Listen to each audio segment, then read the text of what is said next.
Entonces damos inicio a la sesión del día de hoy. Bienvenidos a todos a nuestra reunión. Vamos a continuar con la parte última de lo que viene a ser abastecimiento y iniciamos el tema del Invierte P.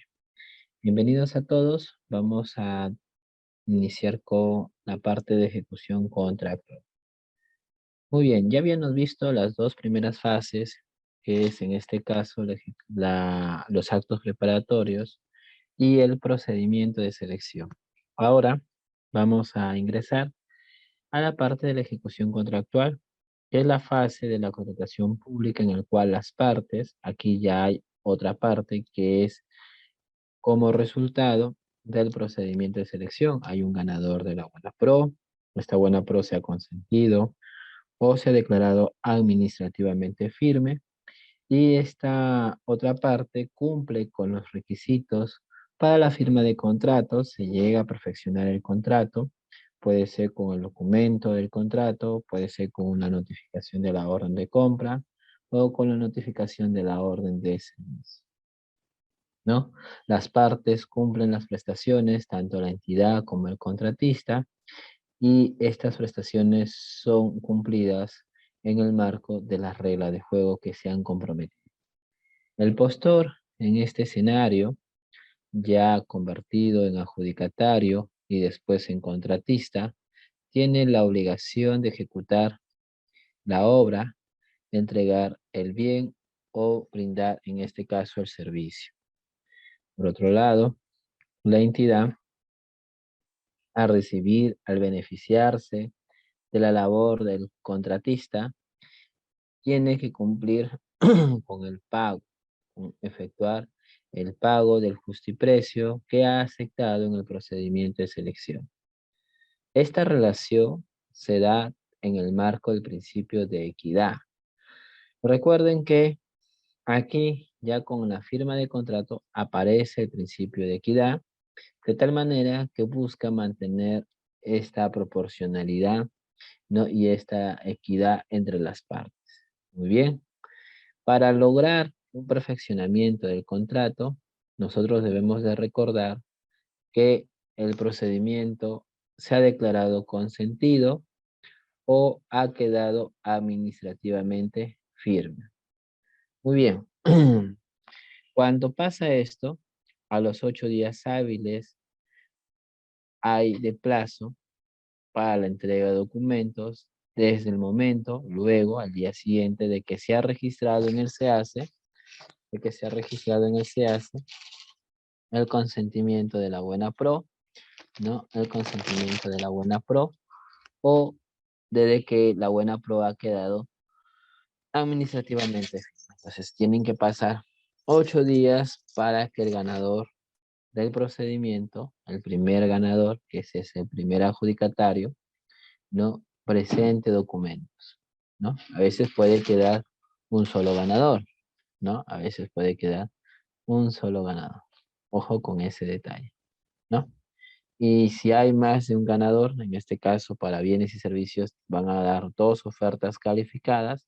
En el caso de obras, va a tener hasta 4 ofertas calificadas. Los demás quedarán pendientes por calificar. Lo importante es que el proveedor ganador, el primer orden de prelación, presente documentos. Si no presenta, pierde automática la buena pro y llamamos al siguiente ganador. En el caso de bienes y servicios, se llama solamente al segundo. Si el segundo no presenta, ahí quedaría, ¿no?, el procedimiento y se declara desierto. En el caso de obras, con el último cambio, el decreto supremo 162, ahora pide llamar al tercero, y si el tercero le pasa lo mismo, puede llamarse hasta el cuarto. Y ahí, si no hay firma de contrato, ¿no? Ya quedaría desierto el procedimiento. Muy bien. Logra presentar el contratista en los 8 días o antes. Y ahí se activa el siguiente plazo, que son 2 días hábiles para la entidad, 2 días hábiles siguientes para que se elabore el contrato y se suscriba el contrato o entregue la orden de compra o servicio, o en el caso que hayan observaciones, porque pueden existir observaciones, no otorgar plazo adicional para subsanar requisitos. Muy bien. De ahí para adelante, ¿qué tenemos? En el caso de que se firme el contrato, se perfecciona el contrato. En el caso de observaciones, la entidad le puede dar un plazo. Le puede dar un día, 2 días, 3 días. Le da un plazo para subsanar, que no puede ser mayor de 4 días hábiles. Mi sugerencia es que le den el plazo máximo, de ser posible, ¿no?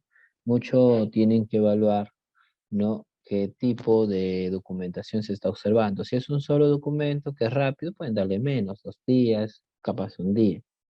Traten de sopesar esto porque es una decisión de la entidad, poderle dar el plazo máximo y este plazo empezará a contabilizarse desde el día siguiente de que se ha notificado. Entonces la idea es, dentro de los 2 días, notificarle las observaciones. Notificado tendrá 4 días para poder subsanar el proveedor, que es el adjudicatario. Subsana, tenemos de aquí 2 días para que la entidad prepare el contrato, previamente revisa lo subsanado, si está bien, tiene que preparar el contrato, la orden de compra o la orden de servicio, dependiendo del caso, y se perfecciona el contrato. El proveedor tiene que acercarse a firmar el contrato, la entidad no va a buscar al proveedor, ¿no? La entidad ya tiene la documentación, prepara el contratista se apersona a la entidad y firma el contrato. Y eso da inicio a la ejecución contractual. Antes no podemos hablar de ejecución contractual. Muy bien. Otro de los puntos que son importantes revisar es las condiciones que debemos de revisar para que se firme un contrato, ¿no? En todo momento, incluido hasta la firma del contrato, el proveedor debe tener RNP vigente. Si no tiene RNP vigente, no va a poder, recuérdenlo bien, no va a poder firmar contrato. No debe de estar impedido. Normalmente el proveedor sabe cuánto está impedido, ¿no? Si lo hace, estando impedido, es nulo y no va a tener derecho a retribución alguna con cargo al Estado. Fátima, le escucho. Tiene la Buenas palabra. noches. Una consulta. Para poder ser proveedor del Estado, sí o sí tengo que contar con RNP, así sea un monto menor. Es necesario el RNP a partir de una UIT. Ah, ya. Asimismo, quería consultarle en el caso de los contratos. Mencionó que también se puede considerar como contrato la orden de compra.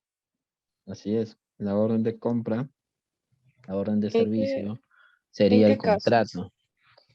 En el caso de menores a 8 UITs, no se hace un contrato, se hace una orden de compra o una orden de servicio. Ah, ya. Muchas gracias. También está el otro caso de aquellos bienes y servicios cuya adjudicación, cuyo monto adjudicado es menor a 200.000 soles.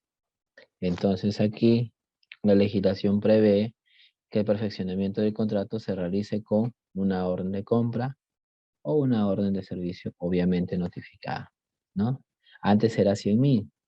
Con el Decreto Supremo 162/2021, entró en vigencia en julio del año pasado, ya este monto pasó de ser de 100.000 a 200.000. Ese sería uno de los cambios del último cambio que se dio en el reglamento de la normativa. El proveedor no debe estar inhabilitado. De acuerdo al objeto, debe de tener todas las habilitaciones que se requieran. En el caso de obras, el proveedor tiene que contar con la capacidad libre de contratación, ¿no? En el caso de consultorías de obra, el proveedor debe contar con la especialidad y la categoría. Es importante también, ¿no? Y aquí tenemos a los consultores de obra, cuya especialidad pueden ser una de las 5 o las 5, dependiendo si es persona natural o persona jurídica. Y la categoría puede llegar a ser A, B, C o hasta D. Y eso te permitirá adjudicar, contratar montos que pueden ir incrementándose de acuerdo a la categoría. La categoría A es la más baja, te permite hasta 8 ítems. Y la categoría D no tiene límite. ¿Ok? Estas son las condiciones que tenemos que verificar de acuerdo al contrato, al objeto contractual. Ahora, un proveedor tiene que presentar documentos para el perfeccionamiento, los cuales tienen que ser presentados a los 8 días, como hemos explicado. Entre ellos tendrá que presentar garantías, por ejemplo, fianzas o pólizas de caución, salvo los casos de excepción, porque los montos hasta 200.000 en bienes y servicios están exentos de presentar garantía de fiel cumplimiento, ¿no?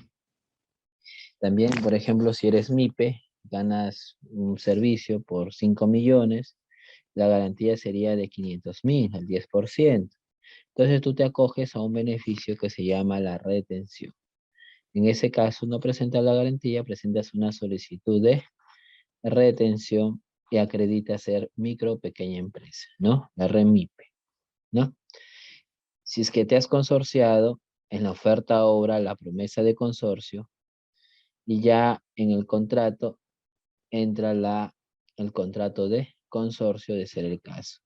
Debes de presentar el código de cuenta interbancaria, el CCI, el documento que acredite contar con facultades para perfeccionar el contrato de corresponder, y están los documentos que acrediten el requisito de calificación, capacidad técnica y profesional en obras y consultorías de obra. Muy bien, entonces esto de las obras, recuerden que el personal clave ya no se presenta su documentación en oferta.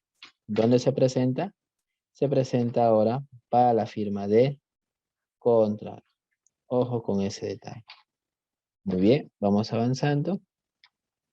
Entonces ahora continuamos con lo siguiente. ¿Qué nos trae ahora? Muy bien, ahora tenemos la obligación de contratar. ¿Estamos obligados a firmar contratos? Sí. Luego de consentida la buena pro o cuando éste se haya declarado firme, la entidad y los postores ganadores o el postor ganador están obligados a contratar. Muy bien. ¿Qué cosa debe de pasar? Que la entidad y el contratista tienen que firmar contratos. La pregunta sería, ¿se pueden negar? En el caso de entidad hay ciertos casos, de acuerdo al artículo 136.2 del reglamento, por recorte presupuestal del objeto materia de procedimiento se puede negar a firmar contrato por norma expresa también, o cuando desaparezca la necesidad debidamente acreditada. Otros motivos genera responsabilidad funcional. Muy bien. Acá tenemos la otra cara. El proveedor no puede negarse en ninguna circunstancia a firmar el contrato. De hacerlo, se genera la pérdida automática de la buena pro y la entidad debe de remitir, como corresponde, el expediente sancionador, ¿no? Ahora, ante el Tribunal de Contrataciones del Estado, podrá acreditar que él estuvo imposibilitado, ¿no? O jurídica, o no, una imposibilidad física o jurídica sobrevenida al otorgamiento de la buena pro, ¿no? Y por lo tanto, no es atribuible a él y el tribunal evaluará sus argumentos a fin de, ¿no? A fin de qué, a fin de que, ¿cómo se llama? No, no, a fin de que el tribunal evalúe si lo sanciona o no lo sanciona. Sobre esta parte que hemos podido avanzar, ¿hubiera alguna pregunta, alguna consulta, estimados colegas? ¿No? Entonces, vamos avanzando. Hay casos en que la entidad, no llega en el plazo previsto y obviamente genera que no se presente que no se firme el contrato. Entonces, ¿qué hace el postor ganador? Se apersona a la entidad en el día establecido llega a firmar contrato, la entidad no ha hecho el contrato, el postor ganador deja constancia de esta situación y pedirá a la entidad mediante carta para que perfeccione el contrato, otorgándole 5 días hábiles, a lo que ya hemos visto. Lo manda por carta inmediatamente, la entidad no cumple, vencido el plazo sin que la entidad no perfecciona el contrato, ni siquiera lo hace, el postor tiene la potestad de dejar sin efecto la buena prueba. Si eso pasa, la entidad no puede convocar el mismo objeto contractual en el ejercicio fiscal que se ha realizado bajo responsabilidad. Eso sería la premisa. Muy bien. ¿Qué contenido tiene el contrato? El contrato está lleno de cláusulas, ¿no? Y contenido mínimo. El contenido del contrato es el documento que lo contiene. También forma parte de las reglas del contrato los documentos de procedimiento de selección. Por ejemplo, las bases. Por ejemplo, la solicitud de expresiones de interés. Por ejemplo, la solicitud o proforma de cotizaciones, ¿no? En ellas van a estar las reglas definitivas, por ejemplo, el requerimiento, ¿no? Y toda documentación que se exige en las bases. La oferta ganadora es parte del contrato, muchas veces mejora de manera significativa el requerimiento, por lo que la toma de decisiones es sobre la oferta que ha mejorado el requerimiento. Y también habrán documentos que generen obligaciones a las partes. Por otro extremo, tenemos las cláusulas obligatorias del contenido ya del contrato. Tenemos cláusulas que sí o sí tienen que estar en un contrato, como son las garantías. La cláusula de anticorrupción tiene que estar en el contrato. La cláusula de solución de controversias. Y en el caso de obras, ¿no? Va a estar la cláusula de identificación de asignación de riesgos de obra. También estará como cláusula obligatoria la cláusula de resolución de contrato por incumplimiento. Son 4 cláusulas obligatorias y una cláusula que aparece en el caso de obras. Bien. Entonces aquí hemos identificado rápidamente el contenido del contrato. El plazo de ejecución tiene un inicio y tiene un final. Entonces deben de recordar que el plazo tiene que ser cierto. He visto casos en los que dicen, por ejemplo, el plazo es 60 días o has agotado la cantidad. Entonces, ¿cuál sería el plazo real? ¿Qué pasa si antes de los 60 días, caso número 1, antes de los 60 días se acabe? ¿Se va a poder requerir más cantidad? No, porque se acabó antes de los 60 días. Pero el horizonte es 60 días. Entonces el contrato se culmina posiblemente antes, ¿no? Muy bien. Escenario 2. La cantidad justo se acaba en los 60 días. Aquí ambas condiciones converjan, ¿no? Llegan al mismo hito, que es la fecha, ¿no? Y el tercer caso, tengo los 60 días, pero quedó un saldo. ¿Podría yo interpretar que el contrato continúa en plazo ya que queda saldo? No. ¿Por qué? Porque la normativa, ¿no? En este caso, busca tener un plazo cierto. El plazo siempre ha sido 60. ¿Puede agotarse antes? Sí. ¿Puede agotarse el mismo día? Sí. Pero si sobra, el contrato culmina en el plazo indicado, porque tiene que haber predictibilidad. Entonces hay una opinión del OCE, en el caso de precios unitarios, porque ese sería el comportamiento de los precios unitarios, que en el caso de tener saldos y se venga la culminación del plazo y se tenga la necesidad de contar o poder utilizar con el saldo del contrato las unidades, ¿no? Pueden ser cantidades, pueden ser horas de trabajo, etcétera, etcétera, etcétera, ¿no? Entonces podemos prorrogar un plazo más de tal manera que se puede ejecutar el saldo del contrato, lo contratado, pero el plazo siempre tiene que ser cierto. Entonces, la otra pregunta es, ¿cuándo empieza el plazo? En muchas circunstancias, ¿no? Uno dice, el plazo de ejecución es al día siguiente. Muy bien. Y culmina de acuerdo a los días calendarios. En otra circunstancia, puede haber una fecha. Por ejemplo, estamos contratando la semana del aniversario y estamos contratando todo el servicio de imagen, el servicio que corresponde, ¿no? Entonces, en ese escenario, ¿no? En ese escenario, ¿no?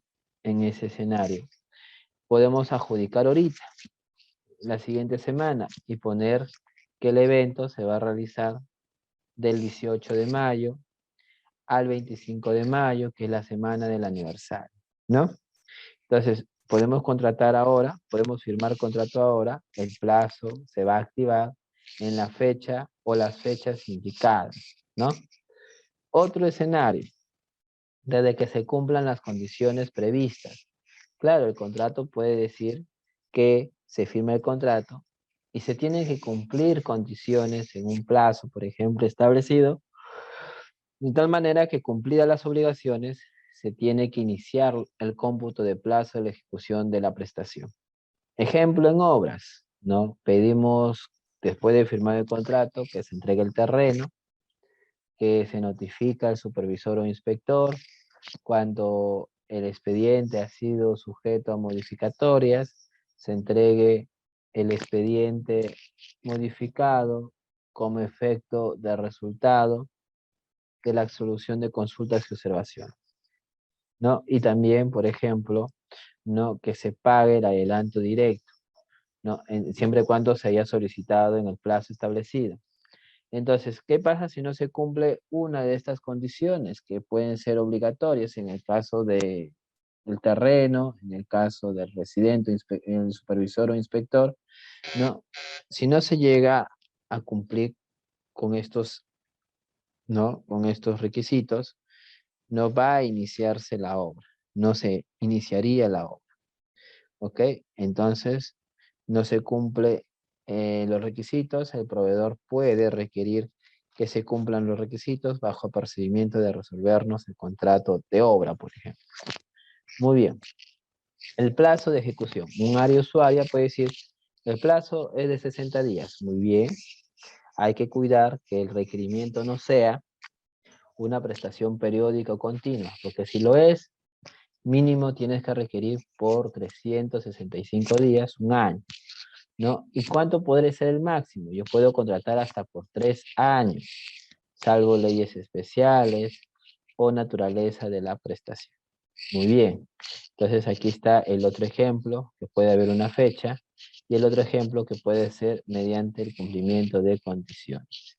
Recuerden que el cómputo de plazo durante la ejecución contractual, los plazos se computan en días calendarios, son días calendarios, excepto en los casos en los que el presente reglamento indique lo contrario, aplicándose supletoriamente lo dispuesto por los artículos 183 y 184 del Código Civil.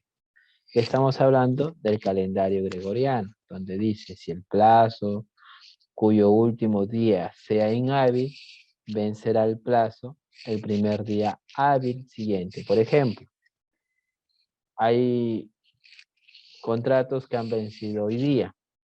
¿Hoy día es un día hábil? No. Mañana es domingo y de pasada feriado. El lunes es no laborable. Entonces tampoco es un día hábil. ¿Cuándo vence el plazo? El plazo vence el martes. Entonces el proveedor aquí tiene un margen en el cual no puede aplicar lo establecido en el artículo 183 y 184 del Código Civil. Ojo con ese detalle. Muy bien. ¿Alguna duda, alguna consulta hasta aquí, estimados colegas? ¿Algún comentario, capaz consulta? ¿No? Entonces, continuamos, ¿no? Somos pocos los reunidos el día de hoy y la idea es, si hubiera alguna duda sobre esta parte, Profesor, poderlo absorber. Cuénteme, estimado participante. David, buenas noches, profesor. Buenas buenas noches. noches. Sí, una consulta. ¿Y qué pasa con esas obras que tienen una fecha de inicio y una fecha de fin donde indica la obra, pero pasan años y años y nunca se llegan a culminar? Hay varios casos que ya he visto. Se había activado delante. Muy bien, David, lo que puede pasar, ¿no? En este caso, es que nosotros tenemos que gestionar un contrato. Una obra puede ser de 100 días, de 200 días, puede ser de 500 días, va a depender del expediente, ¿no? Vamos con el expediente. El expediente es un análisis técnico de ingeniería de detalle, así que ese expediente difícilmente está errado por el lado del plazo. Lo que puede estar pasando es que un contratista, ¿no? De manera específica, puede ser un mal contratista, no gestiona bien, no le ha puesto empeño, o el rendimiento del personal no es el adecuado, y por lo tanto va a incurrir en atraso. Se acumula penalidad por mora, por no entregar la obra. La entidad puede resolverle el contrato. Como ya avanzó algo de la obra, sería una resolución parcial. La entidad puede percibirle y puede hacerle la intervención económica también de la obra. Entonces, esas son las opciones que nos trae la normativa. Hay entidades cuyas áreas usuarias, gerentes de infraestructura, prefieren no resolver el contrato, ya el proveedor está con penalidad máxima, porque les cuesta en el análisis de costo-beneficio, sería el impacto más costoso, tenía un impacto más negativo, el resolver el contrato y volver a convocar para hacer primero un expediente de saldo de obra y Dios mediante se adjudique, cosa que también es algo muy arriesgado, ¿no? No es normal que una empresa se presente en una licitación de saldo de obra, ¿no? Entonces, por esas razones, a veces las entidades optan por aplicarle la penalidad al ejecutor de la obra, pero no se animan a resolver el contrato de obra. ¿Vamos bien por ahí, David? Pero igual generan responsabilidades, ¿no? También hay casos en la que, ¿cómo se llama? ¿No? Hay casos en la que la entidad genera este atraso. A veces la entidad no tramita los permisos, no entrega todo el terreno y la obra está ahí, en un rendimiento muy deficiente, ya no por causa del contratista, sino que la entidad no ha solucionado los problemas internos. Por ejemplo, el tema del aeropuerto, ¿no? La entidad hace rato debió haber entregado el terreno para que el contratista inicie la obra, pero han pasado décadas, ¿no? Años, perdón, y recién se está materializando. ¿Culpa del contratista? No, no ha sido culpa del contratista. En este caso, puede haber sido culpa de la entidad que no ha cumplido sus obligaciones contractuales. ¿Alguna réplica, David? Para hablar ahora de las garantías contractuales. No, está claro, profesor. Muchas gracias, María. Ok, entonces, las garantías contractuales. ¿Cuál es la lógica? Que el Estado tenga una seguridad, un respaldo, no de todo el valor del contrato, de una parte del valor, del 10%. ¿No? En el caso de adelantos, muy bien, yo te doy un dinero, pero a cambio me das un título valor que representa el mismo monto, por si hubiera alguna complicación con el adelanto, ¿no? Yo ejecuto la garantía de adelantos y recupero lo desembolsado. Entonces, la garantía tiene 4 condiciones. Eso pueden memorizarlo, sería conveniente porque eso va a estar presente siempre. Que la garantía tiene una primera condición, que es de realización automática. Es decir, la entidad lo pide y se ejecuta sí o sí. Muy bien. Que la garantía es solidaria, que significa que va a tener que ejecutarse indistintamente de quién dentro del consorcio no tenga la responsabilidad. Es el contratista consorciado y sus integrantes quien puede tener alguno de ellos la culpa, pero se ejecuta todo sin discriminar. Entonces, es una reparación. Ejecutar la garantía es como recuperar algo, por eso se llama solidario. Una garantía es irrevocable. ¿Qué significa? Que el banco no se puede negar a ejecutar. Cuando tú pides su ejecución, no se puede negar a esta decisión. Quien decide ejecutar la garantía es la entidad. Y es incondicional. Al ejecutarse, sin cuestionamiento alguno, tendrá este carácter de incondicional. Basta con que se decide ejecutar, ya depende de nosotros ver si estamos ejecutando bien o no, ¿no? Pero ese sería el parámetro por el cual, ¿no? La garantía tiene estas 4 condiciones. ¿Dónde se tiene que decidir si la garantía es una carta fianza o una póliza de caución? No pueden ser ambas, o es una carta o es una póliza. En las bases se debe establecer cuál es el tipo de garantía que va a aceptar la entidad, ¿no? Muy bien. ¿Qué más tenemos? En el caso de las garantías, no tienen que ser emitidas por entidades del sistema financiero de la SBS cuya calificación de riesgo sean B o superior. Muy bien, avanzamos entonces analizando el tema de las garantías. La garantía tiene como efecto en el contratista obligarlo a cumplir, por lo tanto desincentiva incumplimientos. ¿Por qué? Porque ejecutar una garantía es ponerte en riesgo ante el sistema financiero. Muy bien. Compensar por daños ocasionados. Esa es la finalidad de la garantía, por ejemplo, de fiel cumplimiento. Excepcionalmente, cobrará de saldos y penalidades pendientes por descontar al proveedor. Entonces, cuando se suscribe el contrato, se presenta la garantía de fiel cumplimiento, se puede dar en bienes o en servicios la conformidad y se debe de mantener vigente hasta la conformidad, es decir, se puede renovar la garantía hasta que culmine la prestación de la recepción y la conformidad. En el caso de obras, no es suficiente la conformidad y el último pago, sino tiene que definirse y aprobarse o consentirse la liquidación final del contrato de obra, el contrato de supervisión, ¿no? En este caso de la consultoría de obra. Ahí con este último documento recién se puede devolver la garantía. Si el contratista no renueva la garantía, se le puede ejecutar. Ya veremos en breve cómo se hace eso.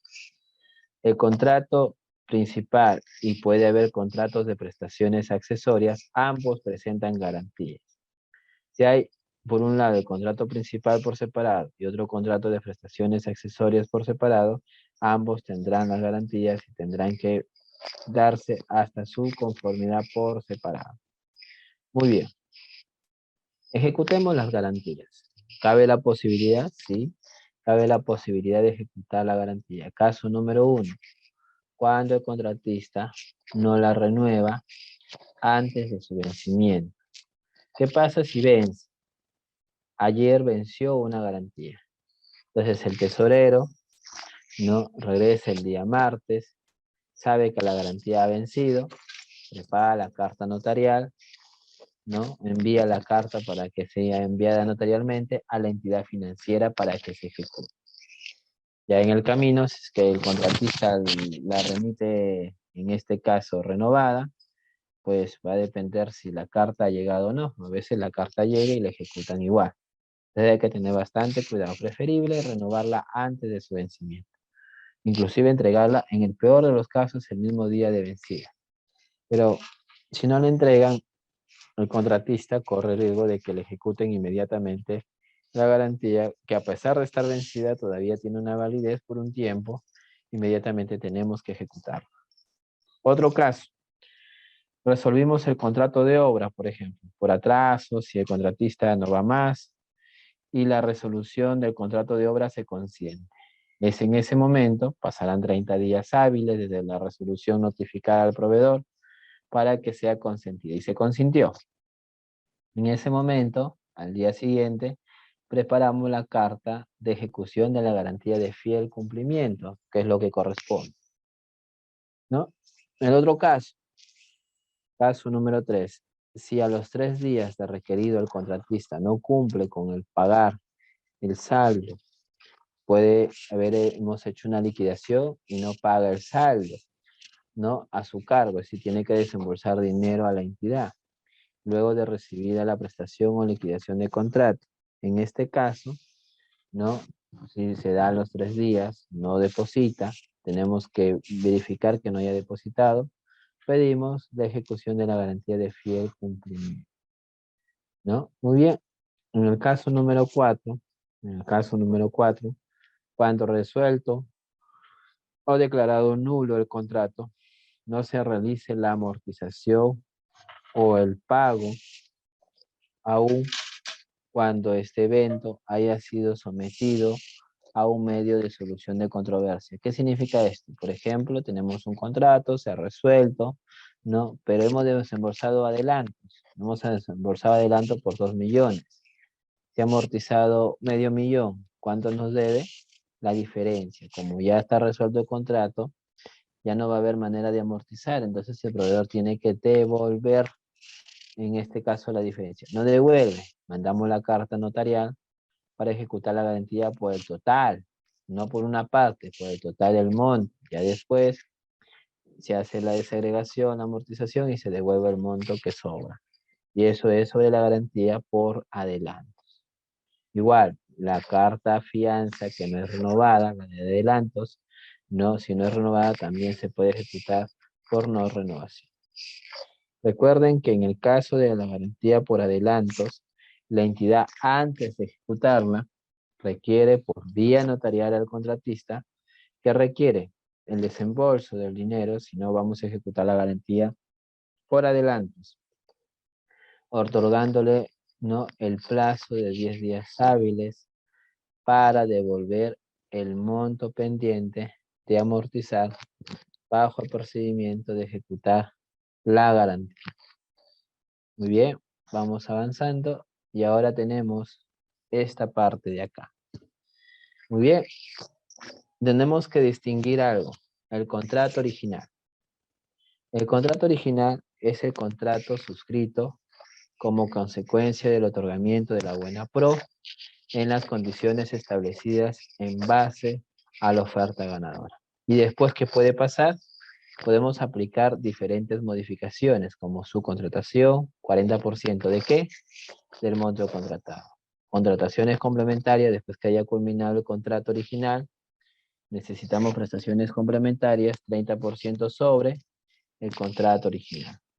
Podemos pedir adelanto directo de bienes y servicios hasta el 30% sobre el contrato original, si es que lo establece así el requerimiento. Podemos pedir adicionales o reducciones que son obligatorias para el contratista, hasta por qué importe, por el 25% del contrato original. Podemos pedir adelanto de materiales o insumos de obra, ¿por qué importa? Hasta por el 20% de acuerdo a las bases sobre el contrato original. Pedimos adelanto directo de obra. En el caso de obras, el adelanto directo será hasta el 10%. Tienen que precisar qué porcentaje es en las bases y eso se calcula el porcentaje sobre el contrato original. También pueden ver adicionales de obra mayores al 15%, ¿no?, de la Contraloría, y este porcentaje también se calcula sobre el contrato original, al igual que los mayores metrados. Y está también la garantía de fiel cumplimiento. Esta garantía de fiel cumplimiento será el 10% sobre el contrato original. Y está la posibilidad de pedir un recurso de anulación de contrato. Se paga el 3% de ¿qué? Del valor del contrato. Muy bien. Entonces, no, vamos avanzando por este lado. Y ahora aparece otro concepto que es el contrato vigente. Entonces, ¿qué sería el contrato vigente? ¿No? ¿No? ¿Qué sería ¿no? ¿Qué sería el contrato vigente? El contrato vigente, según la definición, es el contrato original que ha sido afectado por las modificaciones al contrato, tales como reajustes, ampliaciones de plazo, adicionales, etcétera, ¿no? Entonces, el contrato original más ciertas modificaciones, ¿no? Generó el contrato vigente. Entonces, para que quede más claro, todo este porcentaje es sobre el contrato original. ¿Y qué será sobre el contrato vigente? Sobre el contrato vigente se calculan los límites de la penalidad, así como el artículo 150 reglamento que habla sobre la sustitución de garantía de fe cumplimiento en obras. Ahora, de acuerdo al decreto supremo no 162/2021, esto también se extiende a los contratos de supervisión, a los contratos de consultoría de obra. Muy bien, vamos a reforzar la vigencia del contrato. Una cosa es el plazo, que ya sabemos, y otra cosa es la vigencia. Muy bien, el plazo puede caducar, puede culminar, el contratista puede entregar bien el servicio, ejecutar la obra, y de ahí viene el pago. Entonces, ¿cuál es la vigencia del contrato? En el caso de bienes y servicios, es hasta la conformidad de la recepción, no solamente basta con que se cumpla el plazo. El plazo de ejecución es una cosa, ya culminó, pero el contrato sigue vigente porque falta la conformidad. Se emite la conformidad de la recepción de la prestación a cargo del contratista y se efectúa el pago. Hasta efectuado el último pago, ahí recién el contrato ya pierde su vigencia porque ya no hay obligaciones que cumplir. En el caso de bienes y servicios, la vigencia de contrato es hasta que se efectúe la última prestación a cargo del contratista cuando existan prestaciones posteriores al pago. Hasta esas prestaciones es obligatorio, en este caso, el contrato. Muy bien. Ahora hablemos de ejecución de obras y consultorías de obras. Aquí la vigencia de contrato no es hasta que culminen la obra y firmen el acta de recepción, que puede asumirse como conformidad, ni siquiera pagar las valorizaciones, sino que viene el otro trámite que es la liquidación. Y la liquidación tiene que consentirse. Si la liquidación se consiente, ¿no? O por último se aprueba y se efectúa el pago correspondiente, porque la liquidación puede tener saldo a favor de la entidad, entonces la entidad tiene que pagar al contratista. La liquidación puede tener saldo a favor de la entidad, el contratista deposita el pago a la entidad. Hasta que se efectúe el pago, el contrato tiene plena vigencia. ¿Ok? Muy bien, seguimos avanzando. Ya hemos superado la primera hora de nuestra capacitación y entramos a lo que es Invierte P en este momento. Muy bien, vamos por la nulidad de contrato. En el caso de contrato, puede ser nulo. Cuando la entidad abierta posible vicios de nulidad, entonces hay que correrle traslado a las partes para que se pronuncien en un plazo máximo de 5 días hábiles. Cuando se declare la nulidad y exista la necesidad urgente de continuar con la ejecución de las prestaciones derivadas del contrato nulo, ¿no? La entidad puede realizar el procedimiento previsto en el artículo 167, que le llamamos el artículo 167 reglamento, a activar el tema de las prestaciones pendientes. Primero, la entidad debe de decir, el área usuaria, debe de indicar que es urgente, ¿no? Que es muy urgente. Entonces activamos el artículo 167 porque ya hemos declarado en este caso el contrato nulo. Puede ir a controversia, sí, pero no nos vamos a quedar con los brazos cruzados hasta que se consienta la nulidad y vaya a controversia. Nosotros tenemos como protección activar el artículo 167 del reglamento. Vamos a hacerlo rápido. La declaración de nulidad de un contrato determina su inexistencia, por lo tanto no existió nunca. Y por tanto, la inexigibilidad de obligaciones previstas en esto. Entonces, al declarar nulo, ya no le podemos exigir nada al contratista porque nunca debió haber sido contratista. Lo que sí corresponde es el tema de las garantías, no que nos devuelvan, no, si es que son adelantos, si no vamos a ejecutar para contingencia, ¿no? Muy bien. Entonces, debemos de tener en cuenta que el contrato nunca existió, ¿no? toda la documentación queda sin efecto. Si hay un pago del trámite, tampoco se realiza porque esa es la premisa. El contrato nunca existió. Causales de nulidad. Cuando se haya perfeccionado con un impedido. Aquí hay que revisar el artículo 11 de la Ley de Contrataciones del Estado, ¿no? Y el artículo 11 de la Ley de Contrataciones del Estado es clarísimo en este punto, ¿no? Acá que dice, los contratos que se declaren nulos en base a esta causal no tienen derecho a retribución alguna, con cargo al Estado, sin perjuicio de la responsabilidad de los funcionarios y servidores de la entidad, conjuntamente con los contratistas que celebraron irregularmente el contrato. Muy bien. Puede declararse la nulidad de contrato por montos menores o iguales a 8 UITs. Significa que podemos tener una revisión del contrato y declarar nulo, no una orden de compra igual o menor a 8 UITs de acuerdo a lo que indica la opinión 75/2017. Muy bien. Vamos ahora por las causales que señalan la transgresión del principio de presunción de veracidad. Aquí hablamos de que se presenten documentos falsos o inexactos en el procedimiento de selección o en el perfeccionamiento de contrato. Si este es el caso, adicionalmente corresponde comunicar de tal hecho al Tribunal de Contrataciones del Estado a efectos que evalúe no la aplicación de la sanción por haberse cometido una infracción a la normativa de contrataciones del Estado. Muy bien. Otra causal. Cuando se haya suscrito el contrato, no obstante, encontrándose en trámite un recurso de apelación. Se dio la buena pro, se consintió, pero había un recurso en trámite. Entonces el contrato es nulo porque tiene que haberse resuelto el recurso de apelación, en este caso, ante el tribunal o la entidad. Otras causal, cuando no se haya cumplido con las condiciones y o requisitos que habilitan a la contratación directa, ¿no? No se utilice los métodos de contratación previstos en el presente ley, o cuando se emplee un método en contratación distinto al que corresponde.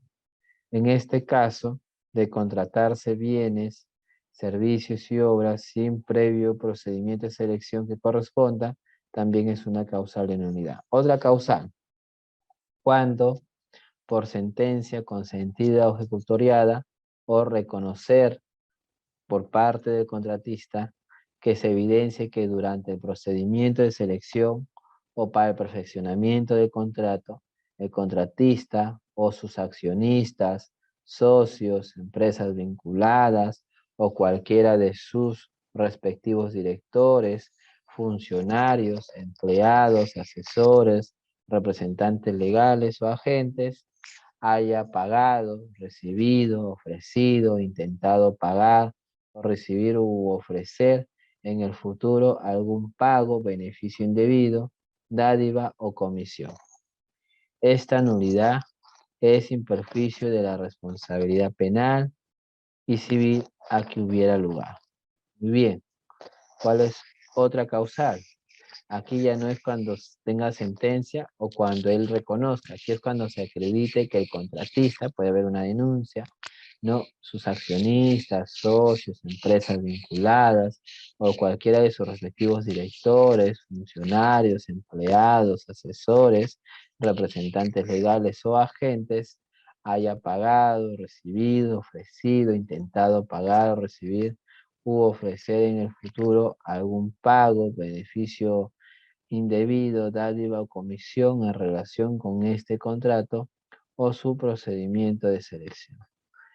Esta nulidad es sin perjuicio de la responsabilidad penal y civil a que hubiera lugar. Muy bien, esa sería otra causal. ¿Cuál es el procedimiento? Se identifica la causal, la entidad manda una carta notarial adjuntando copia fedateada del documento que declara la nulidad. El contratista tiene, ya que recibe la nulidad, el documento, si el contratista no está de acuerdo, puede someter la controversia a arbitraje, no puede ir a una conciliación, la nulidad no se concilia. dentro de los 30 días hábiles siguientes. Cuando la nulidad se sustenta en las causales previstas en los literales A y B del artículo 44 de la ley, la entidad puede realizar el procedimiento previsto en el artículo 167 del reglamento. Muy bien. Hasta aquí, ¿alguna duda, alguna consulta, estimados participantes? ¿No? No hay ninguna duda, no hay ninguna consulta. Entonces ahora vamos por el contrato y el contrato puede modificarse. ¿Cuántas modificaciones hay? Hay que revisar el artículo 34 de la Ley de Contrataciones del Estado, que nos señala con claridad qué es lo que se puede modificar. Podemos hablar de adicionales y reducciones. Hay porcentajes que lo que bien nos dice en una tablita más adelante, minutos atrás. Otras modificaciones por hechos sobrevinientes a la presentación de ofertas no imputables a las partes también se pueden dar cuando el proveedor ofrezca bienes y servicios con mejores características técnicas. Invocamos el principio de vigencia tecnológica, invocamos el principio de equidad y con eso podemos aceptar y tramitar una modificación de este tipo. También podemos aceptar ampliaciones de plazo. Podemos resolver también parcialmente el contrato. En todo momento se debe mantener el equilibrio económico financiero salvo las prerrogativas de la normativa. Muy bien. Hablemos por la ampliación de plazo.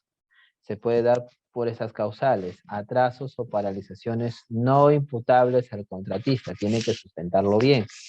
O cuando se apruebe en el caso de una prestación adicional, siempre que afecte el plazo de esta prestación adicional o la ejecución de mayores metrados, no demande de un mayor plazo. ¿Cuál es el trámite? La ampliación de plazo se solicita. Primero se notifica, notificación de la aprobación del adicional. Cuando se notifica el adicional, entonces tengo 7 días para solicitar la ampliación de plazo, siempre y cuando el adicional me genere más días. O inició el hecho generador, culminó el hecho generador del atraso. Al culminar el hecho generador del atraso, tenemos 7 días hábiles para presentar la solicitud. ¿Qué pasa si la presento después?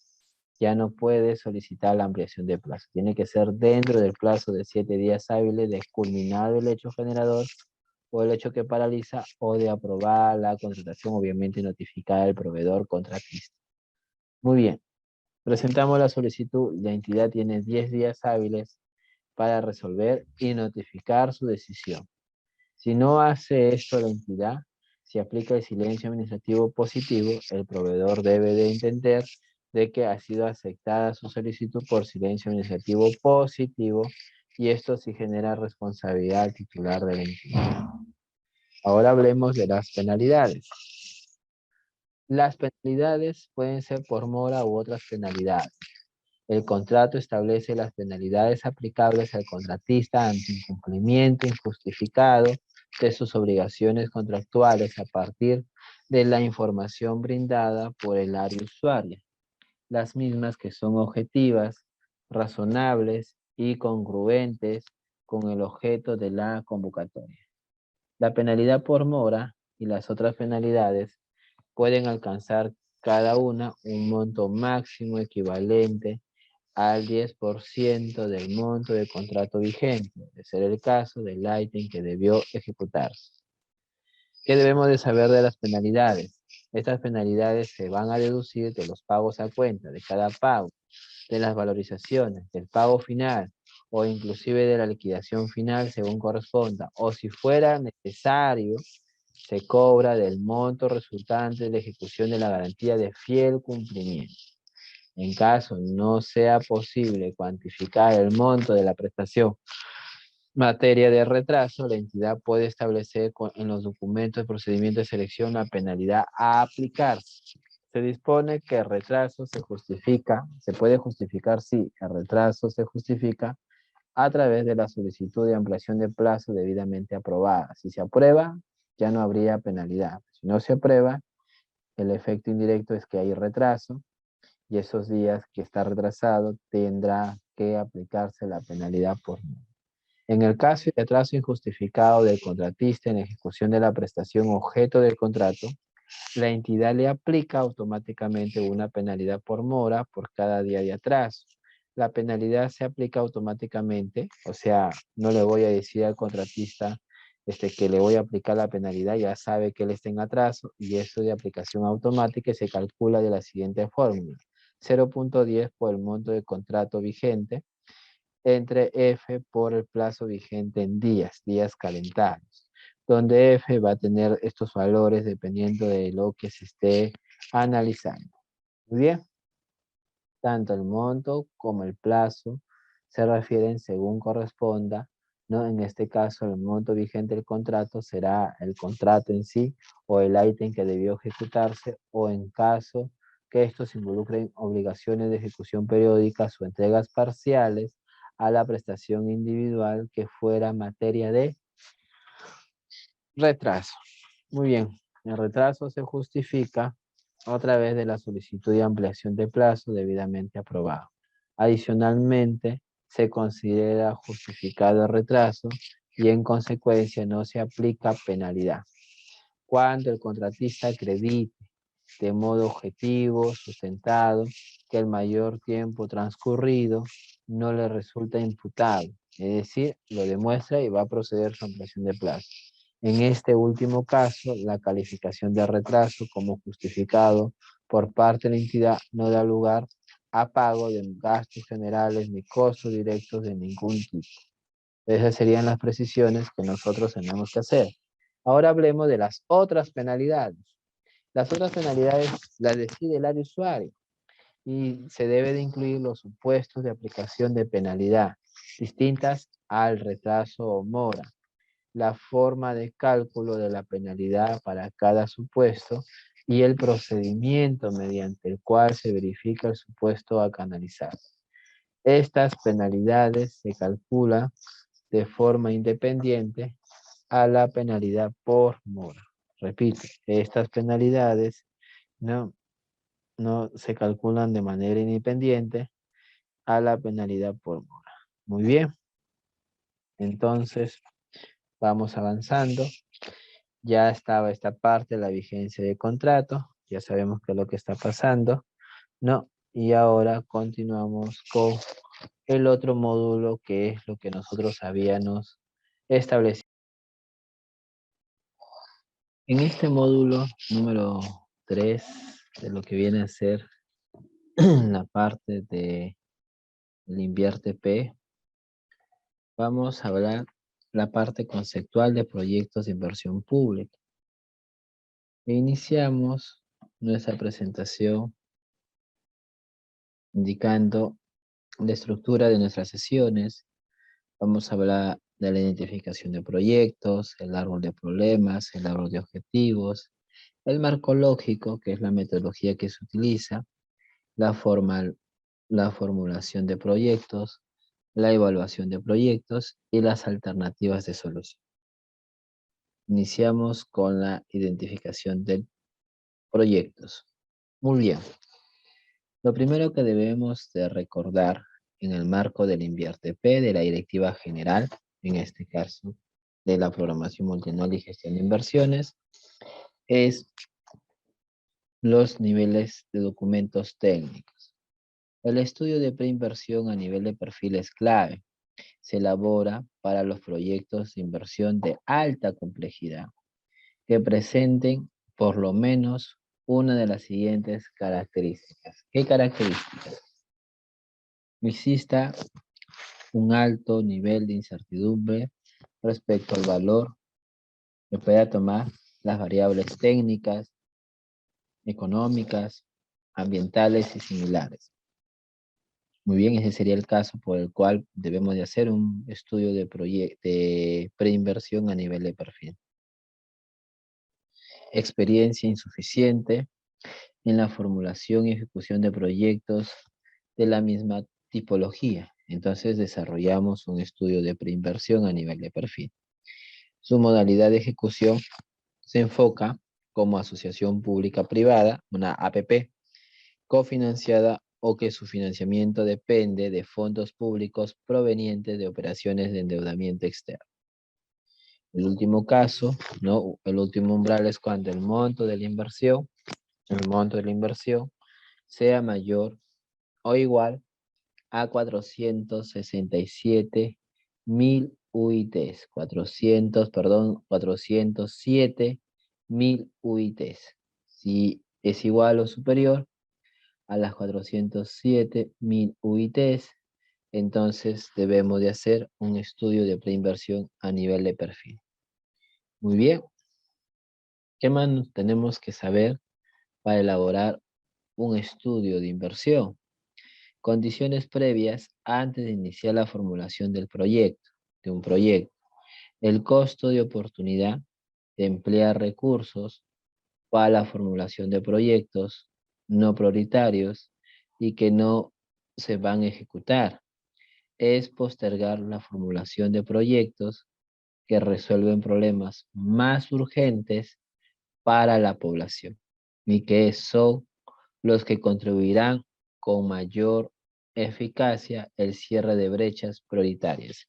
Entonces aquí un tema clave es identificar qué brechas queremos resolver de manera prioritaria y ese será el punto de partida para dar prioridad en el costo de oportunidad a determinados proyectos. Se debe tener presente que el proceso generador de ideas, ¿no? de nuevos proyectos de inversión pública deben hacer del ejercicio de la programación multianual de inversiones, que es una programación que está a cargo de las OPMIs, antes ex OPIs, ¿no? contemplando la aplicación de los criterios de priorización del sector correspondiente en armonía con las prioridades del territorio.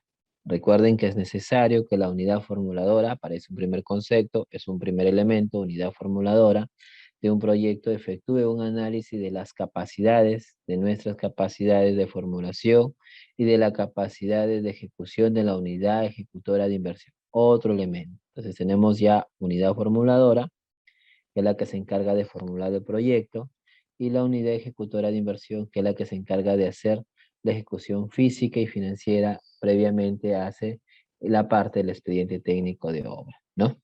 Un proyecto de inversión busca solucionar un problema vinculado a una necesidad insatisfecha de una población determinada, hogares, estudiantes, agricultores, entre otros, acorde con el cierre de brechas prioritarias. Por tal razón, antes de pensar en la solución y en los costos y beneficios que esta implica, primero es importante tener pleno conocimiento del problema y que se buscará resolver mediante el proyecto de inversión. Muy bien, ¿cuáles son los hitos? La identificación. Aquí hay que reconocer el problema que se busca resolver con el proyecto a través de alternativas de solución dentro de un territorio en particular.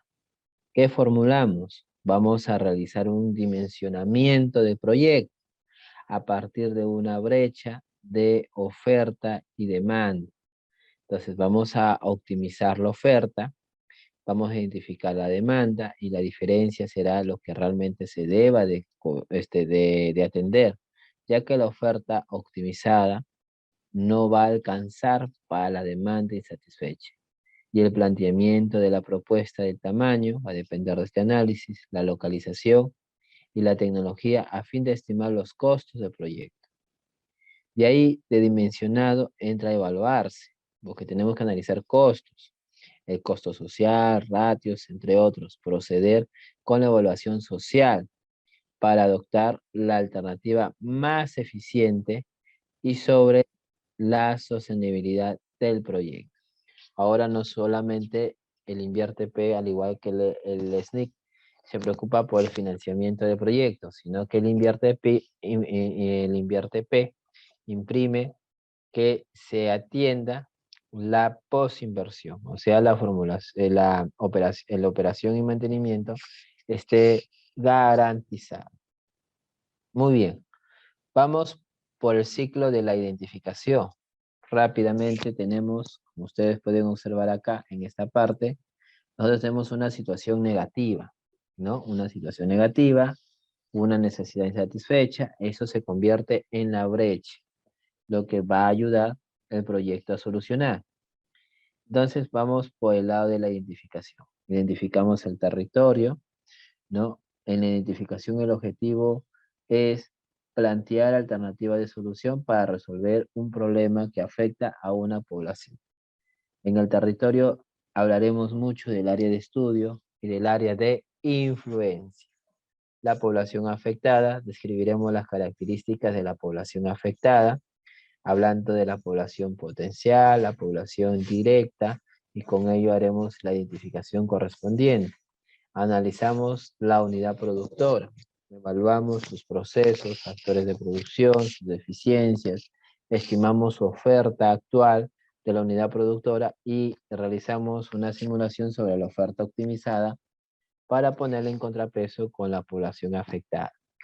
Y identificamos los otros agentes involucrados en el problema, de tal manera que ya pasamos a identificar el problema, hacemos el árbol de problemas, donde la estructura básica es concentrar en el centro el problema central.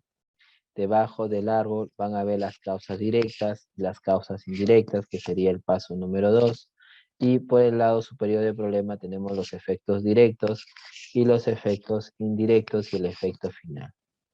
Esta situación en negativo será el problema y la situación en positivo será los objetivos que vamos a buscar. Entonces ahora hablaremos del árbol de medios y fines, donde el problema central se convierte en el objetivo central y las causas directas son los medios de primer orden y las causas indirectas son los medios fundamentales que de aquí, en conjunto con las acciones que desagreguen, se identificarán las alternativas de solución.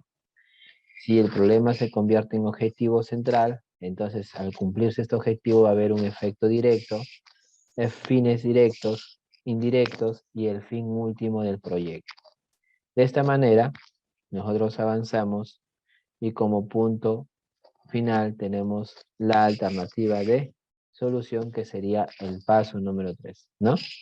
Identificación, problema, convertimos en positivo y identificamos las alternativas de solución y de aquí para adelante viene la otra parte, la formulación, ¿no? Revisemos rápidamente algunos conceptos que son necesarios, ¿no? Con respecto a la primera parte, la identificación. Aquí nos pide un diagnóstico que debe caracterizar la situación negativa sobre la base de los 4 ejes principales. Característica de la población.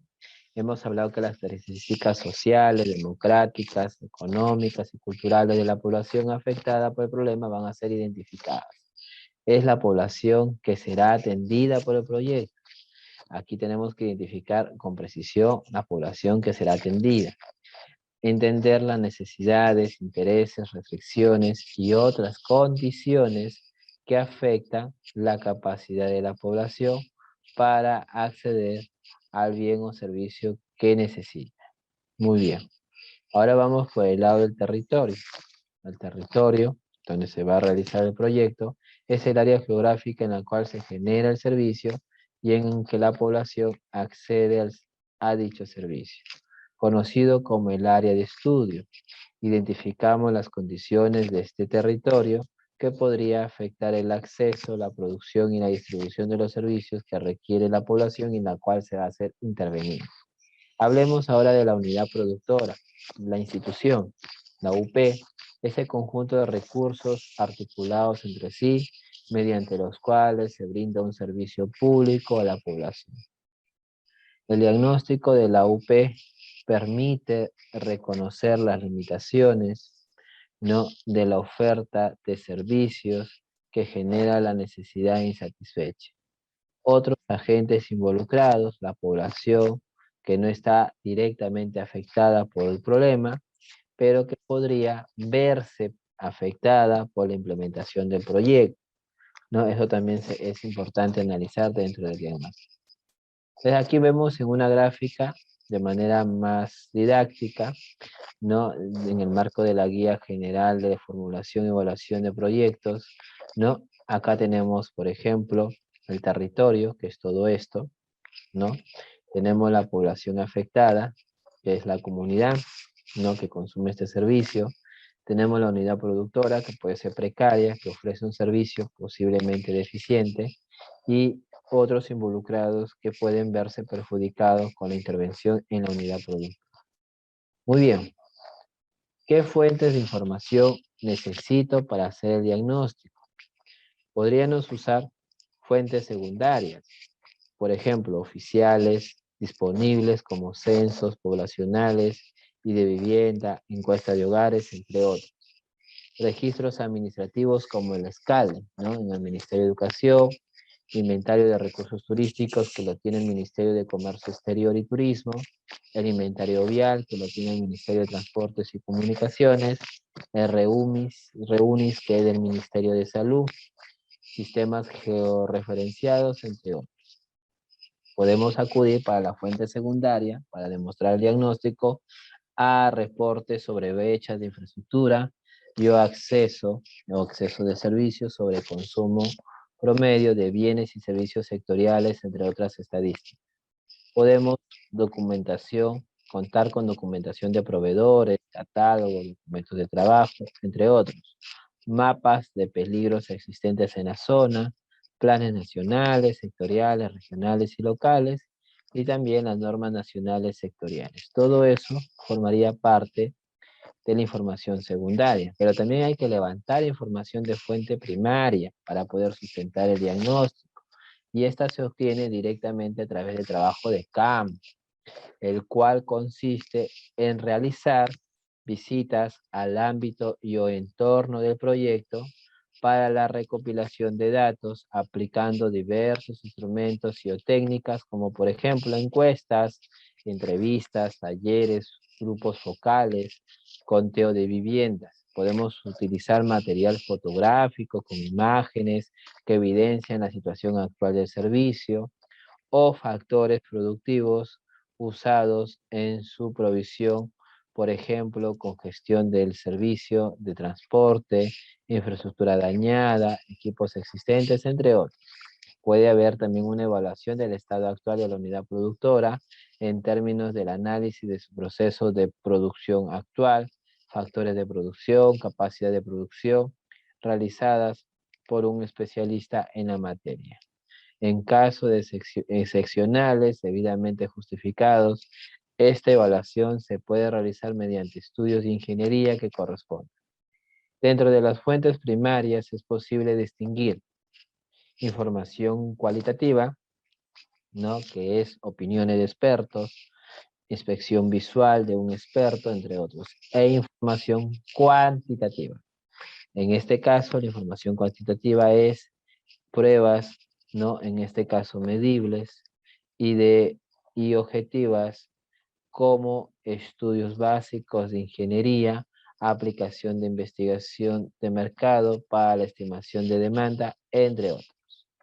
Entonces, con esta información primaria y o secundaria, vamos a proceder a realizar la identificación de la información y la variable que necesitamos identificar. Iniciamos en este caso identificando la variable, qué información se quiere, si no se cuenta, vamos por información primaria, si se cuenta información secundaria, procedemos a levantar la información y si no es suficiente, no podemos ir por la información primaria, ¿no?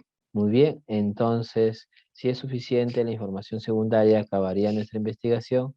Si no es suficiente, no, en este caso, vamos por la información primaria, solo será necesaria la inspección visual, entonces hacemos la inspección visual acaba, si no, haremos mayor profundización de la información primaria. Muy bien, recuerden que tenemos que hacer un análisis del territorio también, y aquí hay dos conceptos que aparecen, el área de estudio y el área de influencia. El área de estudio es el espacio geográfico que sirve de referencia para contextualizar la situación negativa. Comprende en varias cosas, ¿no? ¿Cuáles son?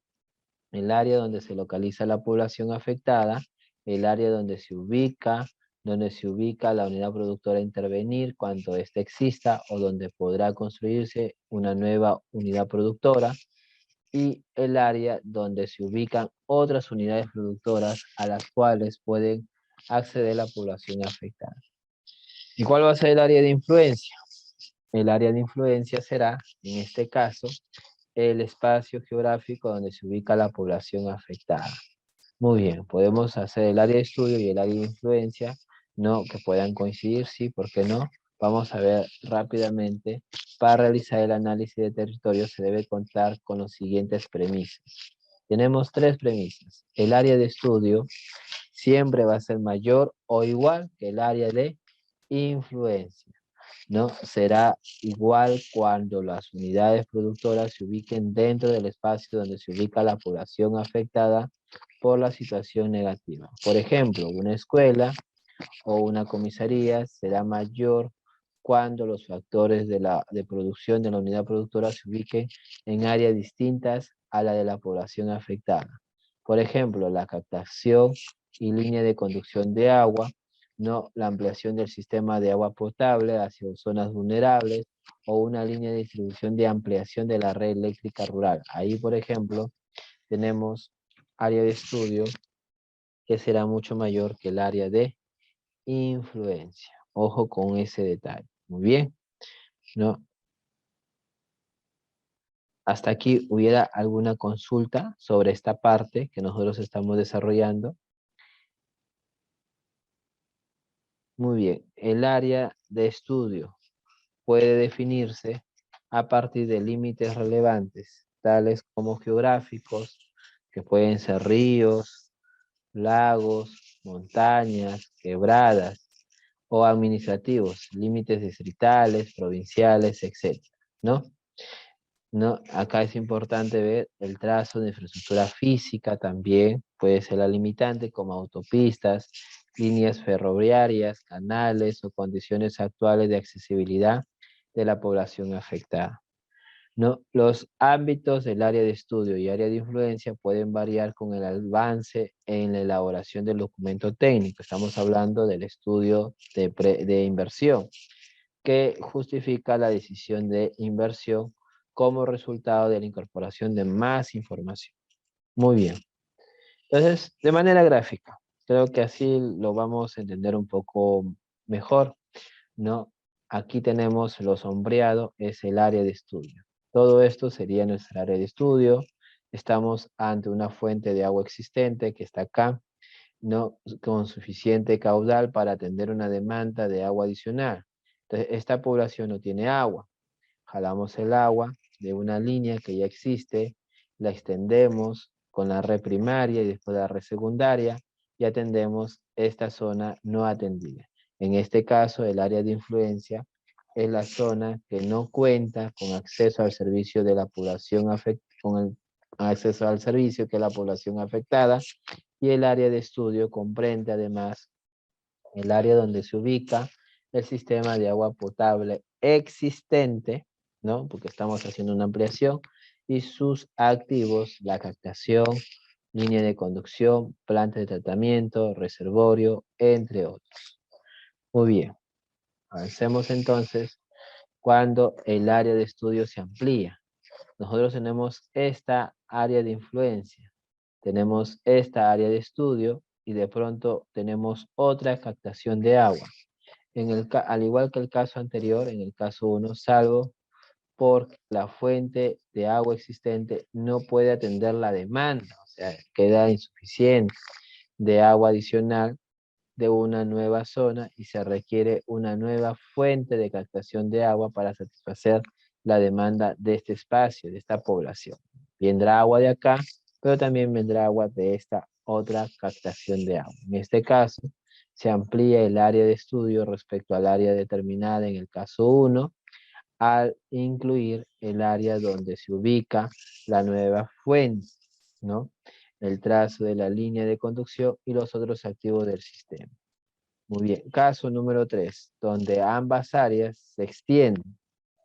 Entonces, aquí podemos ver que este pequeño territorio que ha visto que se está interviniendo por este lado, se dice en este caso, hay una nueva área de influencia del proyecto que comprenderá la nueva zona del centro poblado y el nuevo centro poblado y por consiguiente una nueva área de estudio que incluye a este último centro poblado. Este centro poblado nuevo por el cual va a pasar el proyecto se pretende incorporar ya que sería beneficioso, cerraría la brecha. En este caso se incorpore, tendremos dos áreas de influencia dentro de lo que viene a ser el área de estudio. El área de influencia también se amplía. Muy bien. Hasta aquí, ¿hubiera alguna duda, estimados participantes? ¿Alguna consulta capaz? Muy bien, entonces avanzamos nuestra presentación. Vamos a hacer el diagnóstico. Necesitamos información primaria, información secundaria. Analizamos el territorio y ahora vamos por concretar, sintetizar el territorio. Recopilamos información, realizamos las visitas de campo, elaboramos el diagnóstico y un elemento importante es el análisis de los peligros. Entonces, ahora entramos a cuestionarnos, preguntarnos qué se entiende por unidad productora. La unidad productora es el conjunto de recursos o factores productivos, infraestructura, equipos, personal, organización, capacidad de gestión, entre otros, que articulados entre sí tienen la capacidad de proveer bienes o servicios a la población objetivo. Asimismo, la unidad productora constituye el producto, ¿no? Asimismo, la unidad productora constituye el producto creado o modificado de un proyecto de inversión. Esta unidad productora tiene factores de producción, por ejemplo, infraestructura, un hospital, infraestructuras antiguas, equipamiento, mobiliario, vehículos, terreno, intangibles, y también puede haber infraestructura natural, ¿no? Entonces, todo eso sería parte de la unidad productora. Sabemos la brecha, tenemos la población identificada, vemos el territorio. Ahora, ¿qué nos queda? Elaborar el diagnóstico de la unidad productora. ¿Cuáles son los pasos? Recopilamos la información secundaria, visitamos la unidad productora, elaboramos el diagnóstico y preparamos un análisis de riesgo de desastre de la unidad productora. Y ahí viene el análisis de la oferta, hay que optimizarlo. Entonces evaluamos evaluación de los procesos y factores de producción, estimamos la oferta actual de la unidad productora, proyectamos la oferta y estimamos y proyectamos la oferta optimizada. ¿Cuáles son los pasos? Analizar las posibilidades de optimización. Capaz no necesitamos construir algo nuevo, hay que reforzar posiblemente una IOR para ver cómo se da, ¿no? Estimamos la oferta optimizada y proyectamos la oferta optimizada. Si la oferta optimizada es mucho inferior a la demanda que hemos analizado antes, entonces aquí ya entramos a la identificación del problema. Este es un proceso mediante el cual se define el problema que afecta a la población, la brecha, cuya solución permitirá cubrir la necesidad insatisfecha. Para este efecto se debe identificar de manera rigurosa las causas que originan el problema mediante una estructura lógica que articule causas directas y, de ser necesario, causas indirectas. También se deberán identificar los efectos directos e indirectos que se deriven del problema existente. A esta estructura lógica se le conoce como el árbol de causa y efectos. Muy bien.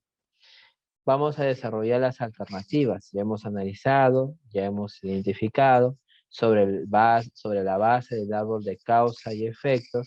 Se identifica los medios con los cuales se resolverán las causas indirectas y las causas directas y así lograr la solución del problema. Ya lo hemos indicado, lo negativo se convierte en positivo. Consecuentemente, también se habrán convertido los efectos negativos del problema, convirtiéndolos en impactos positivos. A esta estructura lógica se le conoce como el árbol de medios y fines y es un reflejo del árbol de problemas, solo que el árbol de problemas está en negativo y el árbol de medios y fines está en positivo. El árbol de medios y fines permite proponer alternativas de solución al problema. con el cual cumplen los objetivos del módulo de identificación. Muy bien, hasta aquí tienen alguna duda, estimados participantes, alguna consulta capaz, alguna inquietud, estimados colegas. Muy bien, nos quedan prácticamente 15 minutos, vamos avanzando con la última parte del día de hoy. Vamos a hablar del árbol de problemas. Rápidamente, para construirlo debemos de hacer una lluvia de ideas. La lluvia de ideas se da, se seleccionan las causas, hay que ordenarlas. Hay una jerarquización de causas, sistematizamos, identificamos la evidencia y construimos nuestro árbol. ¿Cuál es la idea? Identificar causas directas, causas indirectas y ordenarlas de acuerdo a su dependencia. Por ejemplo, aquí tenemos un caso de interrupción periódica de servicios de agua potable. Ese sería el directo. ¿Cuál es el sustento? Registro de la Junta Administradora de Servicio de Saneamiento, la JAS, muestran que el servicio se ha interrumpido por más de 30 días en 5 oportunidades en los últimos 10 años. ¿No? ¿Y cuál sería la causa indirecta? Colapso de la línea, por eso se ha interrumpido, fallas de operación, por eso se ha interrumpido, y la línea de conducción está en riesgo frente a deslizamientos. Entonces aquí, ¿cuál es el sustento? El colapso se ha registrado en la JAS, ¿no? En los últimos 10 años, en 3 oportunidades, la línea de conducción ha colapsado por impacto de deslizamientos. Para ser específicos, 2014, 2018, 2019. Fallas, según el registro de la JAS, en los 3 últimos años se ha interrumpido el servicio por lo menos en 3 oportunidades al año debido a problemas operativos. Y así vamos identificando uno a uno. Entonces, ahora identificamos los efectos, ¿no? Muy bien. Por ejemplo, no hay agua. ¿Cuál sería el efecto? La población consume agua con fuentes contaminadas. Van al río, está contaminado, ¿no? Otro efecto directo, se almacena agua, porque no hay agua, tienen que almacenarlo en condiciones inadecuadas, al igual que hay un menor tiempo, ¿no?, de desarrollo de actividades productivas porque se pierde tiempo en la recolección del agua.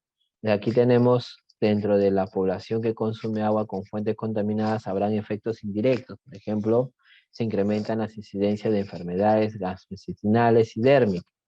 Puede haber un incremento en el gasto de enfermedades, ¿no?, por la medicina, y aquí están los sustentos. Es así como vamos construyendo los efectos directos que están vinculados a la interrupción o en la falta de agua, y los indirectos que serían los gastos, los perjuicios, sobre todo económicos o sociales. Y de esta manera construimos nuestro árbol de causa y efecto, donde la parte central se pone el problema central y la parte superior está el efecto final, ¿no? ¿Cuál sería en este caso? La población de la localidad de San Miguel tiene limitado acceso. No es que no tenga, ¿no? Dice limitado porque hay contingencias, ¿no? Decir que no tiene sería un absurdo porque no existiría, ¿no? Nadie puede vivir sin agua, sino que aquí la localidad tiene limitado acceso al servicio de agua potable.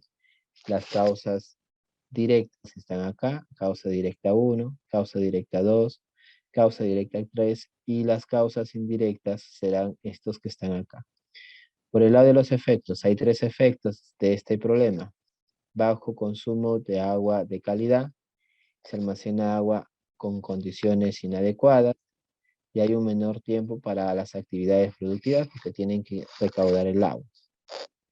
En el caso de bajo consumo, por ejemplo, un efecto indirecto sería el incremento de incidencia de enfermedades, y por ende el efecto indirecto que se traslada sería el incremento de gastos en tratamientos y la pérdida de la productiva, cuyo efecto final va a ser disminución de la calidad de vida de la población de esta localidad, ¿no?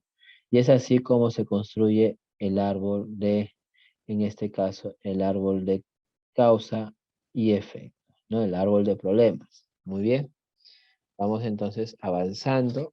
Ahora hay que convertir esta parte negativa en positiva, que es lo que a nosotros nos corresponde hacer.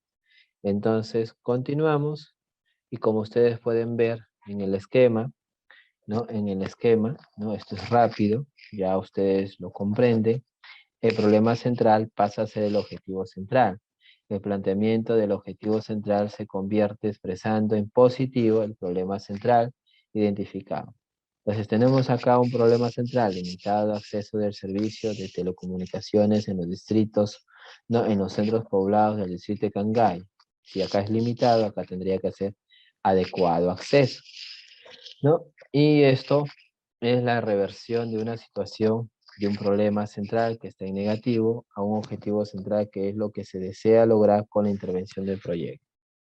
De esta manera, bajo esta metodología, convertimos el problema en objetivo, las causas del problema se convierten en medios, las causas directas se convierten en medios de primer nivel y las causas indirectas se convierten en medios fundamentales, que de aquí vienen las acciones, y esto será el elemento principal para identificar las alternativas y por ende entrar a la parte de la formulación, que es el dimensionamiento, ¿no? Recuerden que el efecto indirecto se convierte en fines directos, los efectos indirectos se convierten en fines indirectos y el efecto final, que es lo que habían leído, se convierte en el fin último. Entonces, los efectos del problema se convierten en fines del proyecto. De esta manera, cambiamos lo negativo en positivo. Ahora vemos que la población de la localidad de San Miguel tiene acceso a servicios de agua potable y alcantarillado de calidad. ¿Y cuál sería el efecto final? Mejora la calidad de vida de la población de San Miguel. Si ustedes revisan cada enunciado y lo comparan con el árbol de problemas, causa y efecto, en el caso de este árbol de medios y fines, todo será corrigiendo lo negativo en positivo. Bien, ¿tuvieran hasta aquí alguna consulta, alguna duda, estimados colegas? Muy bien, entonces vamos a avanzar con el marco lógico, que sería la parte, ¿no? En este caso, final de esta identificación, que es la metodología que usa el INVIERTE-P. Muy bien. El marco lógico es una herramienta que resume la información esencial de la coherencia, ¿no? Que resume la información esencial de la coherencia y consistencia de un proyecto. Su estructura muestra los distintos niveles de objetivos del proyecto en 4 filas. ¿No? Tenemos filas 1, 2, 3, 4. La primera fila será el fin, la segunda fila será el propósito, la tercera fila será el componente, y la cuarta filas serán las acciones, ¿no? En 4 filas se muestra también información narrativa de los distintos niveles de objetivos del proyecto con sus respectivos indicadores. Aquí tenemos el objetivo, los indicadores, los medios de verificación y los supuestos que van a estar en 4 columnas. Esta es una entrada de 4×4, ¿no? Y esa es la matriz del marco lógico. Aquí tenemos el ejemplo, ¿no? Con respecto a las filas, en la tabla que mostramos se muestra el significado de los objetivos, que es esta parte de acá, objetivos, ¿no? Que aparece en un proyecto determinado. Por ejemplo, leemos fin, contribución al logro de un objetivo de desarrollo, impacto a largo plazo. Aquí se tiene que describir algo a largo plazo, se relaciona con el fin último del árbol de objetivos. La pregunta que se debe resolver en este recuadro es ¿por qué el proyecto es importante para los beneficiarios y la sociedad? En el caso de propósito, que ponemos aquí en objetivos, ese resultado o cambio esperado en la fase de funcionamiento se relaciona con el objetivo central del proyecto, ¿no? Que es la parte central del árbol. La pregunta que se debe responder es ¿por qué el proyecto es necesario para los beneficiarios? Componentes son los bienes y servicios concretos que brinda el proyecto. Se relaciona con los medios de primer orden del árbol de objetivos, ¿no? De medios y fines. La pregunta que se debe de responder aquí es ¿qué entregará el proyecto? Y las acciones son las acciones que se plantean para lograr que cada uno de los componentes, no para lograr cada uno de los componentes. Se asocia con las acciones consideradas en el proyecto. La pregunta que se debe responder es qué activos se creará o modificará en el proyecto. Muy bien, ahora vamos a construir este árbol. Por ejemplo, aquí en el objetivos se detalla la narrativa de los distintos niveles de objetivos. En indicadores se expresa de manera cuantitativa los objetivos. Considera 4 atributos. Podemos poner cantidad, calidad, tiempo y beneficiario.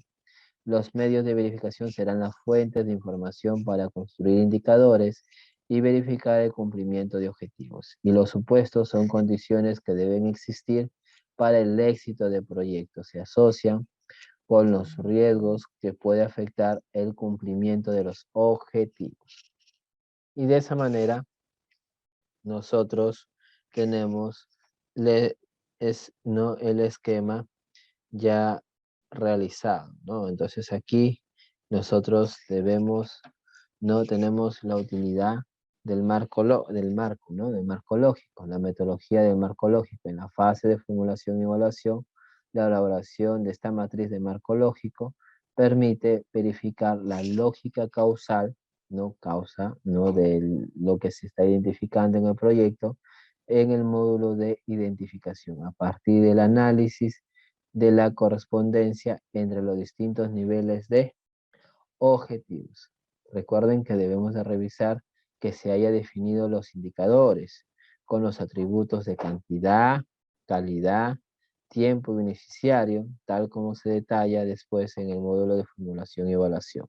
En la fase de ejecución, la matriz de marco lógico es una herramienta, ¿no?, que facilita la evaluación en cualquier momento durante la ejecución del proyecto. Examina la evolución del logro de los objetivos en cuanto a acciones y componentes con los indicadores asociados a esto. La evaluación permite la metodología de marco lógico, no conocer cómo está progresando la intervención en términos de plazo, en términos de costo y metas físicas de acuerdo con lo planificado en el documento técnico viable. Identificar posibles problemas de ejecución. Apoyar la toma de decisiones sobre ajustes en la ejecución del proyecto de acuerdo a la conveniencia. Muy bien. Entonces, con toda esta información, nosotros entramos al terreno de la formulación de proyectos. Entonces, ya en la formulación, los pasos son otros. Tenemos que desarrollar 5 pasos, ¿no? El primero, recuerden bien que la formulación tiene, en este caso, el objetivo, para la formulación, el objetivo de este módulo es dimensionar el servicio en función a una población demandante y plantear alternativas técnicas a fin de estimar los costos del proyecto. Muy bien, ¿cuál es el paso número 1? Definir el horizonte de evaluación. Normalmente es 10 años el horizonte de evaluación. Aquí tenemos que identificar la fase de ejecución y la fase de funcionamiento. Y el funcionamiento puede ser de 10 años. La fase de ejecución puede tomar 2, 3 años dependiendo de la magnitud. ¿Cuál es el siguiente paso? Es hacer el análisis de mercado, donde aquí tenemos que hacer un análisis de la demanda de servicio con proyecto y sin proyecto, la definición del servicio y en este caso de lo que viene a ser su desempeño, la estimación de la población no demandante potencial, se estima, no en este caso la demanda efectiva, se hace la estimación de la población objetivo, se hace la proyección de la demanda y se identifica la demanda del servicio del proyecto, restando la oferta optimizada sobre lo que ya hemos identificado que es la demanda, la población efectiva. Y de esa manera la demanda de servicio con proyecto menos la oferta optimizada será la brecha que podríamos pretender atender, ¿no? El proyecto no busca que la brecha sea 0, sino que hay un costo razonable para que la brecha empiece a disminuir de manera significativa. De ahí viene el análisis técnico, que es la parte del paso número 4. Aquí tenemos que definir el tamaño de la intervención, la localización, qué tecnología se va a intervenir, se va a invertir, el riesgo de desastres o alguna otra contingencia y los impactos ambientales. Recuerden aquí que vamos a identificar factores condicionantes y vamos a tener que hacer análisis de opciones de tamaño, localización y tecnología para pasar a determinar alternativas de solución, ¿no? Pasamos a determinar alternativas previo riesgo de desastres, evaluación del riesgo de desastres y evaluación de impactos ambientales. Se determinan las alternativas técnicas factibles y se hace el diseño preliminar de las alternativas técnicas para determinar metas físicas y determinar las unidades y dimensiones de sus activos. Entonces habrá una alternativa, dos alternativas, hasta tres alternativas. Bueno, lo normal siempre es desarrollar dos. A veces el proyecto concluye que puede ser una única alternativa válida de esa posición también. Muy bien. Se hace la gestión del proyecto. En la fase de ejecución se dimensiona qué es lo que se necesita, la organización, el responsable de ejecución, el plan de implementación, cómo va a ser la modalidad de ejecución y las condiciones previas para su ejecución.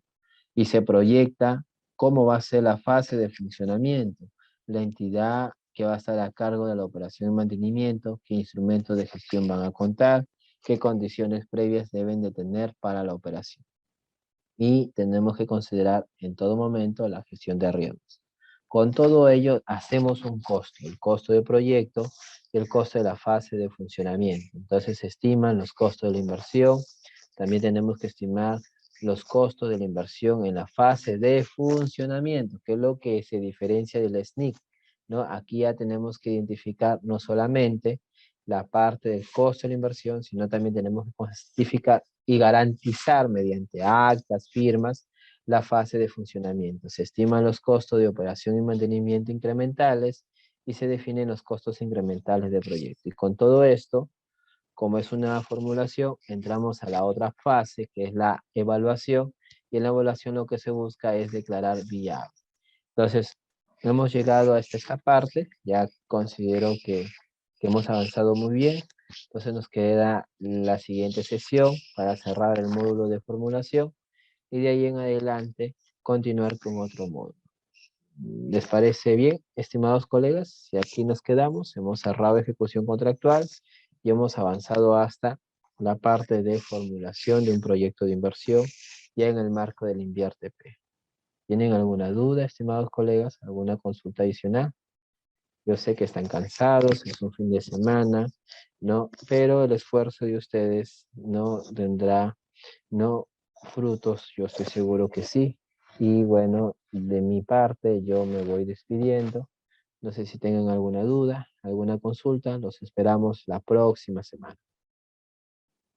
No, profesor, eso es todo, muchas gracias. Muy bien, cualquier consulta, duda, ya saben que entramos a un terreno diferente del INVIERTE-P.